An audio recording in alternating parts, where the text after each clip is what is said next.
국민 여러분, 안녕하십니까? 여기는 대한민국 대표 정치 전문 플랫폼 한국정치TV입니다. 이재명 더불어민주당 대표의 정치적 운명을 가를 공직선거법 위반 사건의 항소심 선고 결과가 3월 26일 나옵니다. 오늘 항소심 선고 공판에서 재판부가 내릴 수 있는 판결의 종류는 크게 4가지입니다. 첫째는 무죄, 둘째는 유죄 X 징역형입니다. 셋째는 유죄 X 100 만원 이상 벌금형, 넷째는 유죄 X 100만원 미만 벌금형입니다. 또 첫 번째 무죄와 네 번째 100만원 미만의 벌금형은 처벌의 효과가 같습니다. 1. 무죄 또는 100만원 미만 벌금형, 윤석열 대통령 탄핵 심판의 인용. 오늘 항소심에서 무죄가 나오거나 피선거권에 영향을 주지 않는 벌금 100만원 미만 형이 선고되면 이재명 대표는 대선 후보 자격 논란에서 벗어나게 됩니다. 만일 헌법재판소가 윤석열 대통령 탄핵 심판도 인용을 한다면 이재명 대표는 한결 유리한 입장에서 조기 대선에 나가게 됩니다. 민주당 지도부 위원은 공직선거법 사건이 해결되면 경선에서 아무도 이재명 대표의 자리를 넘볼 수 없을 것이라고 말했습니다. 그러나 헌재의 윤석열 대통령 탄핵 심판이 기각돼 윤 대통령이 복귀하는 것이 변수입니다. 이에 대해 김영준 배재대 석좌 교수는 계엄 이전 상황으로 돌아가면서 윤석열 대 이재명이 정치적 내전 상태가 될 것이라고 말했습니다.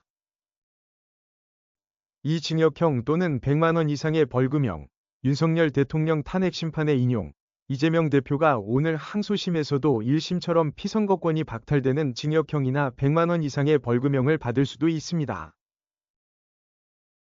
이런 상태에서 윤석열 대통령 탄핵 심판이 헌재에서 인용되면 이재명 대표는 대선 후보 자격 논란의 부담을 안고 조기 대선을 치러야 합니다.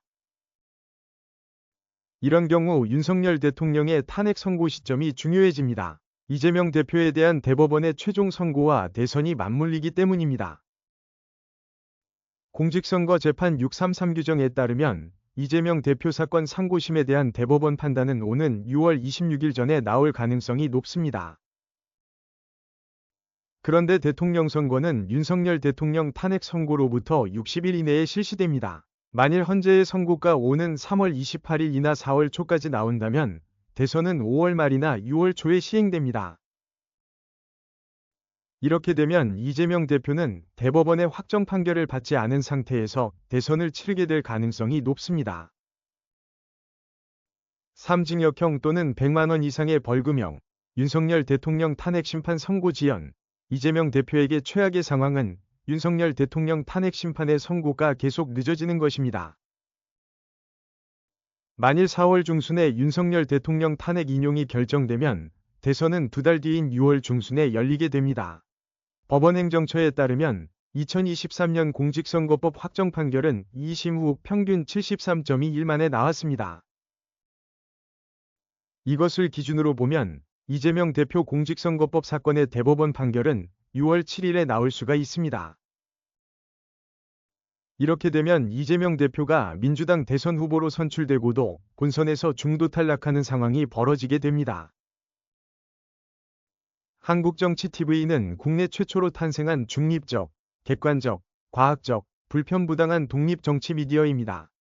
여러분의 구독과 알림, 자발적인 후원은 채널의 제작과 운영에 큰 힘이 됩니다.